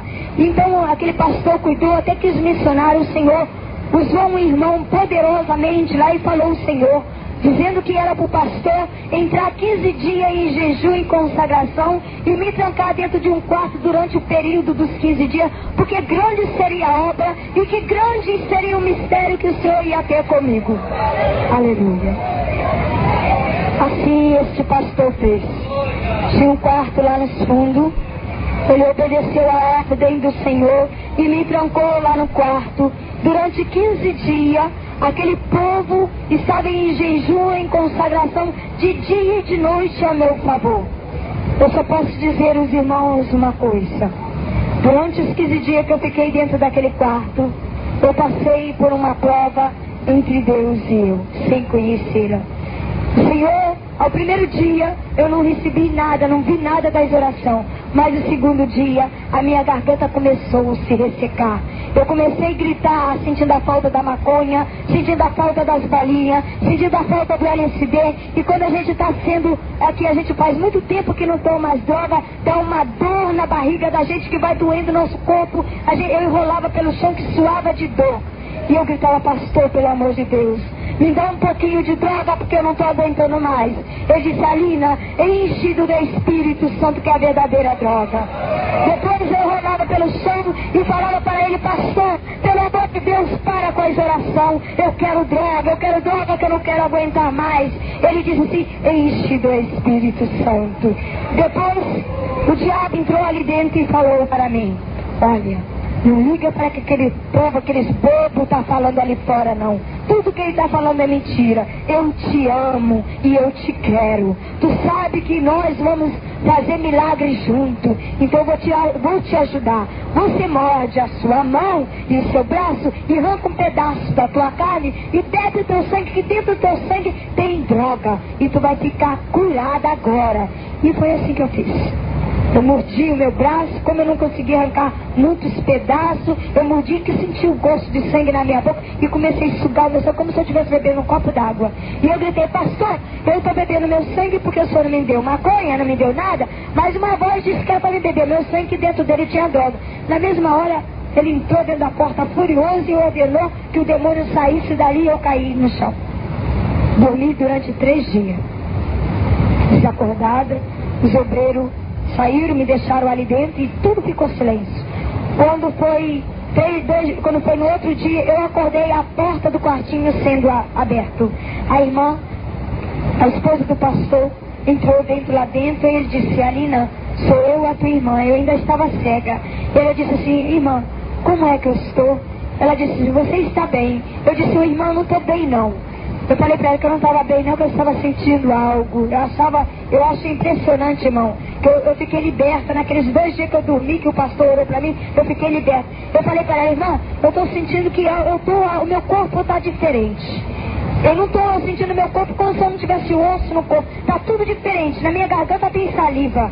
Eu cuspi para ela. Eu não tinha, que o maconheiro, quando é viciado, ele não tem saliva. Ele cuspe e não tem cuspe. E eu cuspi e saiu cuspe. Aí eu disse: irmã, outra coisa que eu vou falar também, falei para ela. E eu cuspi e falo com a senhora e não está saindo sangue da minha boca. Algo aconteceu, eu estou leve. Eu parece que não estou nesse mundo. Ele disse assim: sabe por quê, Alina? Você nunca mais vai precisar de droga. Você está liberta das drogas. Depois ela disse assim: Alina, eu vim fazer o mandato do Senhor Jesus. Eu trago um balde, uma gilete e uma tesoura. Eu disse: pra quê, irmã? Ela disse: olha, eu não sei, o Senhor mandou rapar a tua cabeça. Depois ela tinha razão. Ela entrou 6 horas da manhã e saiu 6:30 da noite. Com aquelas pinças de fazer sobrancelha, ela tirou bicho de 6 horas da manhã até 6:30 da noite. Eu peguei piolho, então eu cocei a cabeça e as moscas varejeiras colocaram o ovo e minha cabeça virou uma peneira. Minha cabeça era inchada, era maior do que o corpo de tanto bicho, que fazia espuma e descia de rosto abaixo. E essa irmã tirou os bichos todinho da minha cabeça. Quando estava faltando poucos dias, eu sentia que minha cabeça murchou. Eu estava curada da minha cabeça. Mas eu botava a mão nas minhas vistas, eu sentia que eu estava na escuridão. E eu começava a falar assim: eu não vou ver mais ninguém. Eu estou cega mesmo. Depois, quando estava faltando 3 dias para abrir a porta, eu ouvi uma voz suave e um vento gostoso que entrou dentro do quarto. E os irmãos lá fora orando a Deus. Aquele vento falou assim, entrou e falou aquela voz suave, falou assim: sou eu, chamado de querubim e serafins, que venho te visitar hoje por ordem do Senhor. Eu te ordeno por ordem do mestre que você movimenta os seus ossos, cada junta que tiver deslocada de vários lugares, que ele assume o seu lugar. Eu senti que meus ossos instalavam dentro de mim. Eu senti que algo dentro de mim instalava cada dedinho. Depois o anjo tornou a falar-lhe para mim: levante e fica de pé, porque é o Rei dos Reis que ordena. Aí eu fiquei de pé, sem ter condições, mas parecia que algo estava me segurando para que eu ficasse de pé. E eu coloquei as minhas mãos no meu joelho e eu senti que meu osso tinha entrado para dentro. Eu senti que minha junta era tudo inchada, tudo transformada, tudo esquisito. Eu senti que minha junta tinha tomado seus lugares. Eu senti que meus ferimentos estavam secos, mas só que eu não podia ver o que estava acontecendo em mim. Quando foi no outro dia, o anjo me visitou e disse para mim: volto outra vez com o recado do rei. Tu verás novamente a glória de Deus. Tu verás o novo mundo. Tu irás voltar e tirarás a sua cegueira. Mas lembra-se, tu irás evangelizar e dar o seu testemunho por toda a poeira da terra, aonde existir por todas as nações. E eu não entendia o que o Senhor, o que o anjo do Senhor queria falar comigo. Eu sei, depois ele disse: eis que trago em minhas mãos uma candeia de ouro e cristal, e dentro dessa candeia tem um óleo ungido. Irei ungir as tuas vistas para que tu veja a glória de Deus. Eu sentia algo realmente nas minhas vistas, mas quando eu não sabia ainda direito, eu continuei com as vistas. E o Senhor ordenou o pastor que abrisse a porta quando completou os 15 dias de oração. O pastor abriu a porta meio-dia em ponto. E eu estava de pé, mas eu estava ainda com o olho fechado, com medo de abrir. Quando eu cheguei à metade da igreja, o anjo falou, me sacudiu e falou assim: por que temes? Não veja que tu pode ver a glória do seu Deus? Abre a tua vista e contempla. E eu abri a minha vista, eu não acreditei, irmãos. Eu pude ver de novo, eu coloquei as minhas mãos e vi mesmo a grande multidão, os pastores, o missionário que não tinha quantidade, orando a meu favor. E eu comecei a abraçar um por um e chorando desesperada, que eu vi de novo a glória de Deus. Eu saí daquele quarto curada, transformada. Depois, a única coisa que eu queria ver era a esposa do pastor e o pastor. Eu falei assim: eu quero ver o pai que me acolheu na porta da igreja. Ele, bem velhinho, ele levantou as mãos cansada dele e disse: filha, olha eu aqui. Aí, irmão, eu agarrei ele e disse para ele: hoje eu te abraço e te agradeço, porque o Senhor respondeu as suas orações. Nós saímos dali. Ele saiu evangelizando, avisando no morro, nas favelas, dizendo o que Cristo fez na minha vida. Então os mendigos pensavam que eu tinha morrido, os pivetes tinham pensado que eu tinha morrido, e ele anunciou que eu ia domingo para a igreja, e ele anunciou que as portas estavam abertas para que todos vissem o grande milagre. E no dia que eu cheguei à igreja, as portas estavam abertas e havia mais mendigo do que tudo. Havia prostituta que não acreditaram. E quando eu entrei na igreja, já fui falando: olha, o Deus dos crentes cura mesmo, o Deus dos crentes transforma mesmo. E quando os mendigos viram eu entrar realmente, eles me sacudiram: Nina, é você mesmo? Eu disse: sou eu mesma. Eu disse: eu quero aceitar Jesus. Quando eu estava na metade da igreja, a primeira pessoa que veio ao meu encontro, chorando desesperado, foi o Pedrinho. Eu disse: Nina, obrigado, que Jesus, o Deus dos crentes, te recebeu. E não ficou um mendigo sentado no banco que não aceitou Jesus. Foram mais de 200 mendigos, eu não estou contando os pivetes, só pessoas adultas, foram 258 mendigos que aceitaram Jesus aquele dia. Depois, pouco rápido, depois, com 15 dias, o Senhor ordenou que eu descesse pelas águas, onde eu fui batizada com o Espírito Santo. Pouco, tudo rápido. Depois, o Senhor me ordenou que eu fosse à casa dos meus pais. Com 15 dias, eu entrei numa batalha muito dura. Eu fui terminar a batalha que aquela irmã tinha parado de fazer. Aí, quando a irmã anunciou que eu tinha que ir à casa dos meus pais para falar de Jesus, e eu não sabia ir, ele pediu, o pastor pediu o Pedrinho que descobrisse o endereço dos meus pais e que ia me levar até a casa deles. O Pedrinho descobriu, trouxe o endereço, o pastor me botou dentro do carro, e quando nós chegamos lá na casa dos meus pais, era dia da sessão. Era domingo, 4 horas da manhã. E havia minha mãe, fazia anos que eu não via minha mãe. O centro espírita estava diferente, minha mãe tinha aumentado, porque tinha aumentado mais de média, tinha mais gente no centro, então tinha aumentado mais, estava tudo diferente. E coisa incrível que o Senhor, o pastor falou assim: Nina, você vai sem medo, porque há uma legião de anjos que está com você. E eu não tive medo. O pastor foi embora e me largou, mas o Senhor mandou que eu entrasse dentro de casa e que eu abrisse a porta e que eu esperasse meu pai. Mas como de costume, o meu pai sempre botava uma corrente e um cadeado na porta que levava para a sessão. Quando eu cheguei lá no cadeado, estava fechado e eu não podia entrar. E eu comecei a forçar e eu falei assim: como é que eu vou entrar? Eu não posso entrar. Aí a irmã vai até rir agora da minha incredulidade que eu falei na hora. Eu falei assim: mas o pastor disse que tinha uma legião de anjos. Eles que quiser que abre a porta para eu poder entrar, que eu não vou fazer força não. Foi isso que eu falei. Mas aí eu olhei e não vi a legião de anjos, eu falei assim: eles se quiser que abre para eu poder entrar. Mas eu acabei de fechar a boca, a corrente caiu no chão. Senhor, realmente eles estavam comigo mesmo, só que eu ainda não podia ver com os olhos da fé.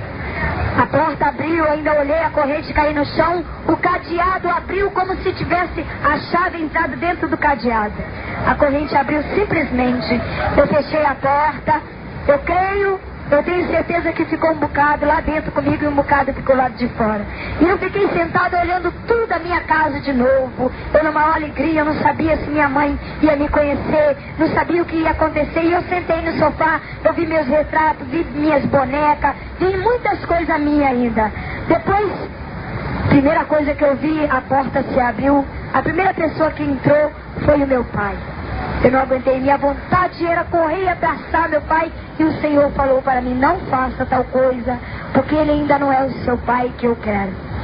Ele entrou dentro de casa com os penachos, era hora de trancar a rua no centro. Ele entrou com os penachos preto e vermelho na cabeça, uma capa vermelha pendurada, um charuto na boca, os colares preto e vermelho atravessados no pescoço, e entrou para pegar uma vela preta e branca para o trancar a rua. E o Senhor na minha vida para mim. Ele disse para mim, de que seita você é? Seu santo é mais forte do que o meu. Porque o meu não pode fazer isso comigo nunca. Eu disse, mas o meu é mais forte realmente do que o seu. Ele disse assim, peraí, você é de que umbanda? De que umbanda? De onde você é? Você é da magia negra? De onde que você é? Aí eu disse, eu não sou de nenhuma dessas linhas que você está falando. Eu estou falando que eu sou de Jesus. Aí ele disse assim, você é bíblia? Eu disse que não. Eu disse, você é crente? Eu disse que não. Ele disse, então o que você é? Eu disse, sou lavada e remida pelo sangue de Jesus. Eu disse assim, peraí menino, olha, eu vou te falar um negócio. É melhor, da mesma porta que você entrou, você sabe que tem uma irmã aí que tá com a marca hoje na cabeça e minha esposa bateu nela porque minha esposa detesta a Bíblia. Quer que eu te conte um caso? Quer que eu disse, pode contar, mas eu acho que o senhor não vai contar não, porque ela ia dar confusão aí da irmã, o senhor não tá nessa aí do completão. Eu disse, como é que você sabe? Eu disse, tá acontecendo. E eu perguntei assim, quem é o retrato? Eu sabia que era eu. Ele disse, essa minha filha que morreu. Eu disse, sabe que ela morreu? Ele disse, morreu. Eu disse, como é que tu pode pensar com ela? E morreu, o resto dela tá enterrada ali na frente da nossa casa. E eu falo com ela toda sexta-feira, o espírito dela. Eu falo com ela toda sexta-feira, ela fica só manda acender a vela, faz alma dela. E vejo também ela dentro de um copo d'água. Aí ele ficou quieto, aí ele ficou tarado. Ele já ficou diferente. Eu disse, peraí, por que você está me dizendo isso? Eu disse, sua filha se chamava Alina Lírio das Neves. Eu disse, sua filha tinha 12 anos, quando saiu de casa, por uma doença assim, foi internada no hospital de Laranjeira, tal assim. Ele disse, por horário de tal assim, no médico da família assim. Eu disse, eu disse assim, aí ele começou, peraí, você não é minha filha não, né? Eu disse, não sei, examina o senhor, será que sua filha tinha essa cicatriz? E fui tirando a minha roupa e fui mostrando ele. Ele disse, algo está falando pra mim lá dentro que você é minha filha. Eu disse, realmente, eu sou tua filha, que tanto você amou. Ele disse, hoje você tem 15 anos de idade. Eu disse, realmente, eu tenho 15 anos de idade.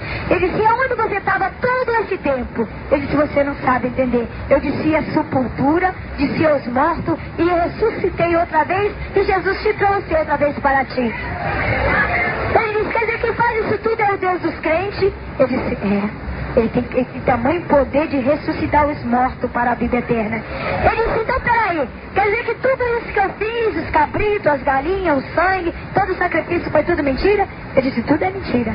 E aí, como é que tu me explica que eu vejo você dentro do copo d'água? Eu disse, é mentira também, que ele quer tua alma. Ele disse, aí como é que você me diz também que eu te vejo você incorporado no corpo e fala igualzinho tua voz? Eu disse, você não sabe que o diabo ele é burro? E quer tua alma? Ele disse, quer dizer que isso tudo é mentira do diabo? Eu disse, tanto que é mentira que eu tô aqui. Ele disse que eu estava no além, como é que eu tô aqui? Quer me apertar para ver se eu descarregar? Ele veio e me apertou. Eu disse, então realmente, você é minha filha. Aí ele veio e me abraçou. Eu disse, não, ainda não. Ele disse, então peraí que eu vou te abraçar. Quer dizer que tudo isso que eu estou falando é verdade, né? Eu disse, é verdade. Então eu posso fugir ao demônio. Ele voltou, ele enrolou a roupa e as guias que ele arrebentou, enrolou na roupa e chegou ali todo diferente. Eu perguntei, o que o senhor está fazendo? E quando ele voltou de paletó e gravata. Ele disse assim, crente não usa paletó? Eu quero ser crente. Aí ele aceitou Jesus. Aleluia. Ele aceitou Jesus. Aí foi na hora que nós se abraçamos, foi na hora que nós choramos, foi na hora que eu agradeci a Deus pelo contato com meu pai. E poucos minutos depois apareceu minha mãe. José, corre que está na hora dos homens de rua. Eu disse, Elza, olha a nossa filha linda aqui. Ela está viva, Elza, é mentira. E minha mãe caiu no chão desmaiada. Aí quando ela voltou, ela disse, filha, você é crente? Agora eu sou, mãe. E o pai também é crente. Ela disse, eu também quero ser, assim que eu disse. Aí meu pai falou assim, e agora? Como é que nós vamos falar agora para 400 e poucas filhas de terreiro que nós agora somos diferentes?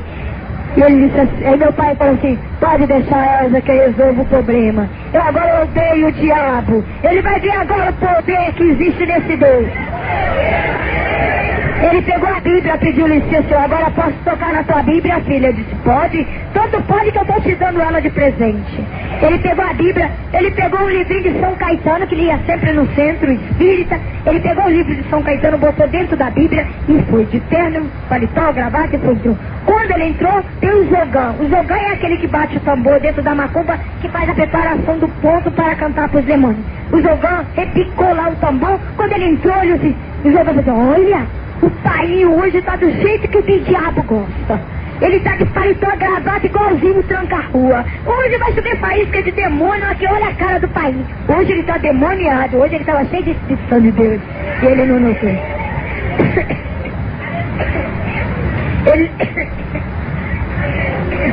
Ele notou. Aí quando meu pai furou os tambores todinho com o dedo e disse assim, mandou as médias todinhas ficar de posição. Ele falou assim, atenção, hoje o Centro Espírita Pena Branca acabou e fechou. Aí os médicos falaram assim, ô pai, o senhor está ficando doido? O senhor está ficando doido? O senhor sabe que não pode fazer? E os artistas de televisão que vêm aqui, pai? O senhor está ficando demoniado? O demônio tomou sua mente? Ele disse, quem é meu amigo aí, levanta o braço. Aí todo mundo levantou o braço. Ele disse, então agora aquele que quiser ser meu amigo, aquele que quiser ser meu amigo, não sai mais aqui dessa porta, porque vai ter que ir lá dentro, que ali não está viva. Tudo que o diabo falou aqui, tudo é mentira. Aí quando falou que eu estava viva, o centro de macumba ficou vazio. Foi lá ver. A única coisa que eu falei, aceita Jesus, que é o seu amado Salvador. Ele se querendo, levantava a mão e dobrava o joelho assim. Mas o terreno ficou branquinho. Das médias, 400 e poucas filhas de terreiro. Nenhuma arma se perdeu. Foi uma maior bênção. Depois aí eles, no dia seguinte, o pastor, os vizinhos que tinham visto aquilo que aconteceu com a vizinha em frente à minha casa, foi ver o que estava acontecendo, chegou lá e falou, olha, dona Hilda, minha filha está de volta. E os vizinhos também aceitaram Jesus, que viram o que Deus tinha feito mesmo na minha vida, o desespero que havia ali naquela casa, e agora Deus estava operando. Quando o pastor veio no outro dia, estava aquela imensidão de roupa de diabo queimando. O próprio meu pai estava queimando tudo de diabo. Aí chegou o pastor de carro para ver o que tinha acontecido. E eu já estava cantando, ele estava cantando corinho com todos os médios do terreiro. Eu estava ensinando eles a cantar corinho. Quando eles chegaram, o fogo estava caindo de repente. O fogo estava caindo aí no meio dos médios. Depois, aí ele falou assim, aí depois aí os médios estavam cantando lá, aqueles cantavam ponta de macumba, e agora estava cantando fogo cai, o diabo não tem poder com o povo de Deus, e o fogo estava caindo, o pastor falou assim, Alina, você ganhou essa igreja todinha para Jesus? Eu disse, Senhor, Jesus tem poder. Depois aí o meu pai falou assim, eu apresentei o pastor para o meu pai, aí o meu pai estava de paletó e gravata, aí o pastor falou assim, tudo, o senhor já está parecendo um pastor? Aí ele disse, olha pastor, eu quero entregar o imóvel do Centro Espírita para o senhor, para derrubar essa casa de demônio e construir uma igreja aqui de crente. Meu pai destruiu tudo em pouco tempo, construiu a igreja. Teve que aumentar mais, porque essa média de 400 e poucas médias de terreiro encheu a igreja. Eu teve que aumentar mais. Depois a minha mãe estava lá comigo e minha mãe falou assim, Alina, eu não sei o que eu vou fazer, mas eu tenho que fazer algo agora que sou crente. E eu já sabia o que é. Eu disse, o que é, mãe? Vamos na casa da nossa vizinha de frente, a casa da irmã que foi pregar de Jesus, onde a Clara tinha batido. Aí ela foi na casa da vizinha, os filhos lá dela já estavam esperando todo mundo, tinha um grupo de irmãs. A irmã já estava esperando porque o senhor já tinha revelado que minha mãe ia lá. E nesse dia, quando nós batemos na porta, aí a irmã veio abrir a porta, Dona Elza, paz do Senhor. E ela disse assim, já falei, Dona Elza, que Jesus tem um plano na tua família, mas com todos os médios, Minha mãe abraçou com ela. Minha mãe pediu perdão a ela. E eu, como eu pulei de alegria, foi um dia de festa, e lá naquele quintal. Nós ficamos uma semana de festa. Uma semana de festa. O centro de Macumba, que morava aqui perto da casa da minha mãe, tiveram que se embora, que não aguentaram o poder do povo de Deus. Depois aí o pastor falou assim: bom, Alina, agora eu entrego você de novo para os pais que você encontrou, então o seu pai adotivo vai embora. Aí eu fiquei na casa dos meus pais, minha mãe pediu logo batismo pelas águas, e o pastor não perdeu tempo não batizar minha mãe. Depois minha mãe teve das águas poucos dias, também foi batizada com o Espírito, sabe? E minha mãe falou para ela, Jesus, que queria ganhar nada para o Senhor Jesus. E eu não sabia o porquê que ela tinha feito aquilo. Na tarde, depois de 15 dias que minha mãe tinha convertido, nós fomos à igreja, que era dia de aniversário da mocidade. E eu estava cantando um banco de mocidade, e uma senhora que vindo de São Paulo, o Senhor levantou, ela do banco e levantou e disse para mim o Senhor. Mas o Senhor uma vez falava para mim: eis, filha querida, eis que me agrado de tudo que você já fez. Porém agora você está preparada para a batalha, mas lembra-se, erga o seu ombro no meu. Lembra-se e não chore, porque irei colher da sua casa uma rosa e um cravo para a minha seara. Aí eu estava falando assim, lá no banco: quem é que vai partir? Aí o anjo do Senhor falou no meu ouvido: queres saber? Eu disse: quero. Ele disse: será seu pai e sua mãe. Ah, quando ele falou isso, eu larguei e disse: não, meu pai e minha mãe tu não vai levar. E saí brincando e fui para casa. Cheguei lá e o anjo virou para mim e falou assim: porque tu desobedecesse e for o rebelde malcriada pelo meu Senhor, tu só tem 15 dias para despedir da sua mãe e 15 dias para despedir do seu pai. Eu não cheguei a ficar 2 meses com ele. Ai, irmão, foi duro demais. Eu olhava todo dia na folhinha, eu via que minha mãe não parava um minuto dentro de casa. Minha mãe só entrava dentro de casa meia-noite. Ela dizia: Deus, antes de eu partir, eu quero ganhar 1000 almas para Jesus. E minha mãe não parava. E ganhou mesmo, irmão. Ganhou alma, mas alma mesmo para Jesus. Ganhou muita alma mesmo. Mas alma mesmo. E ela não tinha medo. E eu falava: mãe, a senhora não fica um minuto dentro de casa com a gente. Às 6 horas da manhã, 5 horas da manhã, eu já estava na rua, falando de Jesus. Ela ia para a praça e ganhava mesmo alma para Jesus. Depois, quando estava faltando poucos dias, o Senhor, ela foi para a igreja e eu não fui nesse dia. Ela foi para a igreja, despediu de todos os irmãos, falaram para os irmãos que estavam com alegria no coração que iria fazer uma grande viagem e que pediu o pastor que zelasse mais uma vez de mim. Já está terminando o testemunho, já, irmão. E depois, quando minha mãe chegou em casa, junto com o pastor, minha mãe mandou meu pai falar assim: José, vai lá dentro e chama a Alina para mim. E eu voltei para a minha mãe. E quando eu cheguei para ela, usada por Deus, me deu um chicote e falou assim: filha, não chore, porque o Senhor tem uma obra contigo, e não fica assim. Eu abracei ela e ela disse assim para mim: filha, não fique desta maneira. E eu disse: mãe, não vai. Ela disse: eu tenho um hino que tem nesse disco aqui. Ela gostava de todos os hinos, mas tem um hino aqui: quando eu partir do mundo aqui, não lembrarei das lutas daqui. Está aqui nesse LP. Eu não canto em igreja nenhuma. E antes dela partir, ela falou assim: canta o meu hino da vitória. Aí eu cantei esse hino para ela. E ela foi entrando para o quarto, irmãos. Ela disse assim: enquanto você tiver fôlego, canta esse hino. E meu pai entrou para dentro do quarto com ela e eu continuei cantando. E eu sabia que ela ia partir aquela noite. Quando a porta era 00:40, a porta do quarto se abriu e eu já estava dentro do quarto. Minhas irmãs já estavam do lado e meu pai falou: filha, o Senhor cumpriu aquilo que ele havia prometido. Sua mãe dormiu no Senhor e cantando o hino da vitória que tanto ela amava. Quando eu cheguei num quarto, que eu vi minha mãe deitada ali naquela cama, do mesmo jeito que ela veio da igreja, com um semblante totalmente diferente, eu não tive mais palavra para me falar. Não podia eu cantar mais, que a Ariane naquele momento ela não iria ouvir.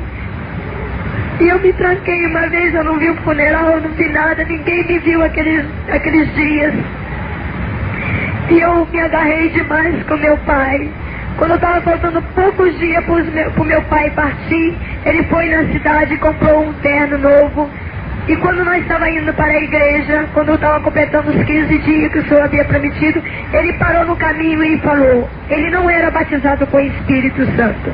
Ele falou assim: Alina, o Senhor não vai me levar. Eu disse: por quê, pai? Porque eu ainda não sou batizada com o Espírito Santo. Ele só vai me levar no dia que eu for batizada com o Espírito Santo. Mas mesmo assim eu vou te pedir uma coisa. Não é de costume a nossa igreja sentar homem com mulher. Hoje, quando nós vamos ceiar, e você deixa que eu aperte a sua mão até que eu perca as minhas forças. E nós fomos. Quando nós chegamos na igreja, que ele foi sentar no banco, o Senhor batizou ele com o Espírito Santo.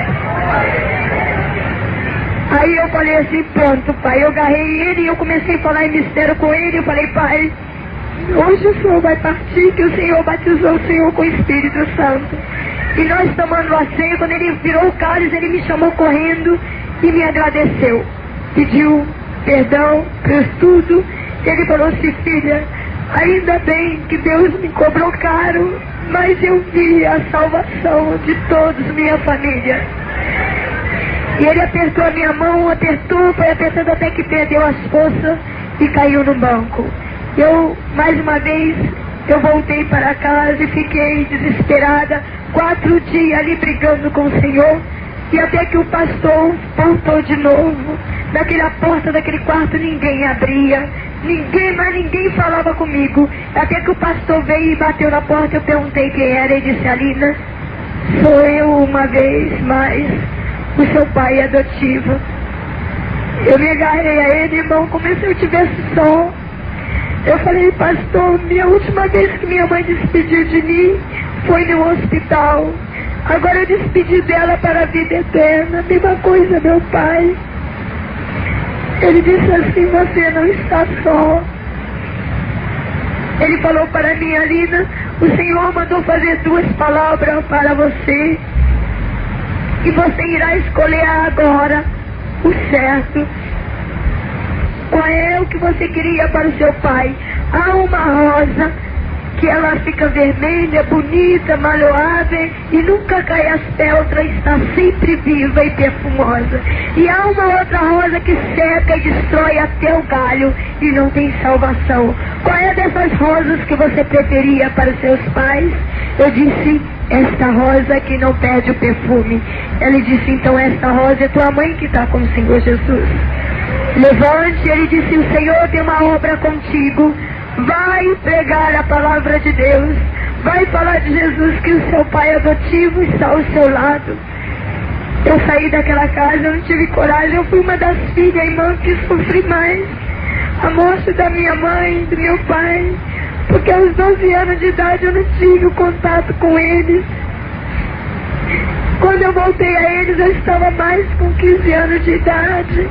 No momento que eu mais precisei deles, eles não estavam do meu lado. E hoje, Cristo, hoje eu sou essa pessoa transformada que você vê aqui. Jesus preparou pastor Dídimo, que é o meu esposo. Esse servo de Deus, o Senhor preparou. Eu tenho 2 meses de casada. O Senhor me deu agora tudo que eu sou, é do Senhor Jesus. E tudo é do Senhor Jesus. Tudo hoje eu sou transformada pelo mistério de Deus.